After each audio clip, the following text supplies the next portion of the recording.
Hey everybody, this is Dream, and today we have an 8-game NBA slate for you. Before I get started, can you guys smash that like and subscribe button? It really helps the channel a lot. Really do appreciate it. We're going to get into the slate here. Before I do that, though, can you guys make sure to check out the uh, memberships and stuff like that and Discord? We have some cool people in there, so make sure to check those things out. Also, this slate is pretty interesting. We do have a lot of injuries, though, so we'll get into that. I'm also going to do a college basketball write-up today. That will be in the post on YouTube. I'm not sure if I'll be able to make a video today or not, but I'll try to. We'll see. With that said, let's get into the slate here. So we're going to start with our injury report. For the Nuggets, Jamal Murray is out. For the Pistons, Duren and Hayes are both doubtful. For the Bucks, Crowder's out. For the Celtics, Brown and Porzingis are questionable, and Horford is doubtful. For the Hornets, Richards and Rozier's out. For the Kings, Huter is questionable. For the Pelicans, McCollum is out and Nance is out. For the Heat, Hero is out. For the Knicks, Grimes is questionable. For the Clippers, Plumlee is out. For the Spurs, Vassell is questionable or doubtful, sorry. And for the Rockets, Thompson is out, and for the Warriors, Green is suspended. So let's go ahead and get into the slate. We're going to start with our guards, and we're going to go with Mr. Fox here. He's been absolutely fantastic so far this season in the games he's played. He is back from injury now, and he's playing pretty well. He's been over 50 fantasy points in all three of the last 3 games, and he's been playing very good since being back from his few games out. With that said, I do think he's a great play on the slate as he's still underpriced. Once he starts rising a little bit more, then he'll definitely be harder to roster. But right now, he's still priced pretty fairly. Next, we'll look at Paul George. Excuse me. Uh, for the Clippers. Now, George does have some upside here. He's been over 44 fantasy points in the last 3 straight games. That said, they still have some issues there with the Clippers. But they are facing the Spurs today, so it should be an easier matchup. And it should be similar to the Houston game where they actually managed to win and they played well. And all three of the Paul George, Kawhi Leonard, and James Harden did pretty well. I expect them to start to get better and better together, but there's still only one ball amongst 4 stars, so it's going to be hard for individuals to have big games every day. But Paul George definitely has a lot of upside in this matchup. We're going to look at James Harden, but he's squarely a GPP play today. He finally broke out and had a good game with the Clippers in the last one, and this is a similar type of matchup, so I think he's going to have that potential to do that again. His price is still pretty good though, so he definitely has some upside as a result of the situation, but it is squarely a GPP play because there's just too many hands in the cookie jar when it comes to scoring and stuff like that. Then we'll look at Cunningham for the Detroit. Now, he does have a tough matchup against Denver, but he's played very well as of late, and he's been pretty good all season long. His price is still pretty fair, though his floor is lower than I'd like, and his ceiling is not quite as high as I would prefer at his price point. But this matchup does give him some utility, especially considering that Murray is still out for the Nuggets, and so he does have some potential here. Um, Levine is definitely a high risk, high reward play for me today, as I don't typically like playing players against the Heat. That said, he played well yesterday against the Heat, or 2 days ago rather against the Heat, and I look for him to have another decent game here. He's also had some really good ceiling games lately. Do keep in mind he does have a low floor, so he does strike me as a GPP play on this slate.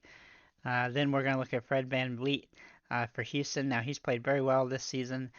He's got a high ceiling and a pretty good floor as well, as he's only had a couple bad games all year. I really like his potential here. He's also been in double-digit assists the last 2 games, and he has some really good upside in this faster-paced matchup. He's even done good in the tougher games, so I do like his potential in this one. Looking at our forwards, we'll start with Randall for the Knicks. Now, he can also play center, so to keep that in mind, but his price has come up as a result of his play, which I did expect, but he's still in a good enough price range for the matchup to be viable on the slate, though he doesn't have the must-play status anymore because of how cheap he was, when he was around 8,000 bucks, but he's still playable and has a good opportunity to have a good game here. Paul George can also play here in the forward positions. Then we'll look at Kawhi Leonard, who is a little bit riskier than George is, but he definitely has been having some good games recently. He's last game was his first really good game, though he's gotten a lot of steals. But he's capable of that, so it's not really out of the question for him to do that, especially against a weak Spurs team. The real issue here is if this game was to get out of hand early, which is definitely possible as the Spurs have a lot of guys that are not playing well right now. Then we're going to look at DeMar DeRozan. Now, Like I told you already, I don't love to use guys against Miami, but he has been very consistent all season long, and he really hasn't had too much of a drop off against the tougher matchups. And the last game against Miami, he scored 35 fantasy points. His ceiling has been lower this season than I'd like, but his floor is really high, and he's a good value if you decide to go with him on the slate. Then we'll look at Michael Porter Jr. for Denver. Now he's played very well with Murray out. He's his ceiling is pretty high and his floor is pretty low, but that's just what we're used to with him. That said, his only bad game really was against the Clippers recently, and this is a good matchup here against Detroit, so I look for him to have a fantastic game in this one. And his price is still pretty good. Same goes for Aaron Gordon. They're pretty similar in their highs and lows, but they both have been really much better since Murray's been out, or more consistent because their usage has gone up. And I do like Gordon probably a little bit safer than Porter, but they both have some utility on the slate, and going with both of them is definitely not the worst case scenario. Looking at Bridges for Charlotte, now he is back from being suspended, and obviously he played pretty well in his first two games, scoring 32 and 33 fantasy points, and his price point is still pretty good right here, so he's definitely worth a look. And he's one of the cheaper options that has some upside on this particular slate right now, especially with some of the injuries to the Hornets. He's going to have a lot of usage.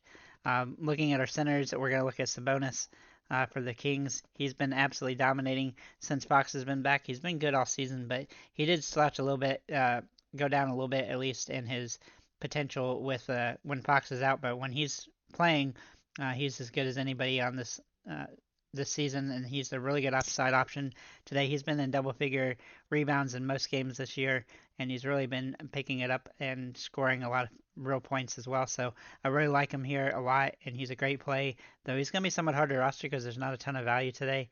Randall can also play at this position. Looking at Karl Towns, he can also play forward as well, but he has some interesting upside in this matchup against the Knicks.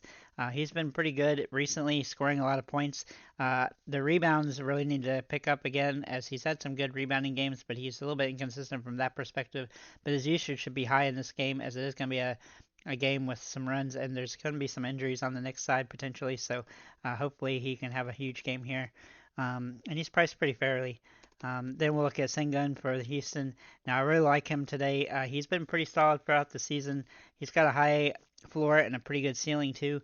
He hadn't hit the ceiling a lot and he hadn't hit the floor a lot, but this is a good matchup for him to potentially have a solid game, and I do like his upside in this matchup. And then finally, last but not least, Gobert. For the Minnesota Timberwolves. This is going to be a game that he should be able to dominate in.